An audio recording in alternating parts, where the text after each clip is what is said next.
एगो गीत सुनाओ तनी अपन। ये गीत के राधे श्याम रसिया गोलर ले गीत सुपर हिट भइल, आज भी बाजेला। कि समय केहू के न छोड़ले रे बा, बेकार कइले बा। कि समय केहू के न छोड़ले रे बा, बेकार कइले बा।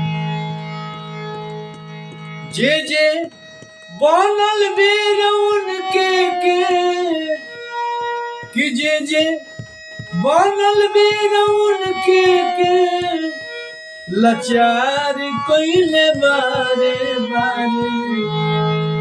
कि समय केहू के न छोड़ल रे बा, बेकार कइले बा। कि समय केहू के न छोड़ल रे बा, बेकार कइले बा।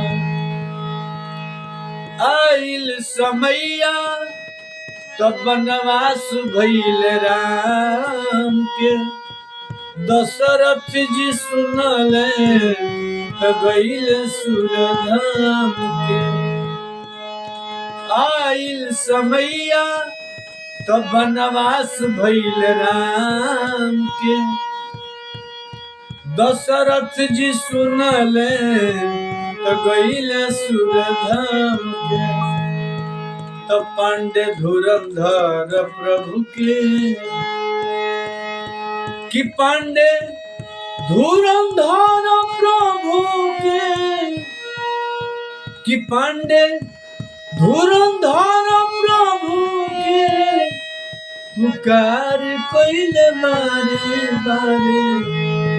कि समय केहू के न छोड़ले रे बा, बेकार कइले बा। कि समय केहू के न छोड़ले रे बा, बेकार कइले बा। समय केकरा के कब का कर दी आदमी के सोचल ना होला, जौन समय चाहेला तौने होला। जय श्री राम, हर हर महादेव।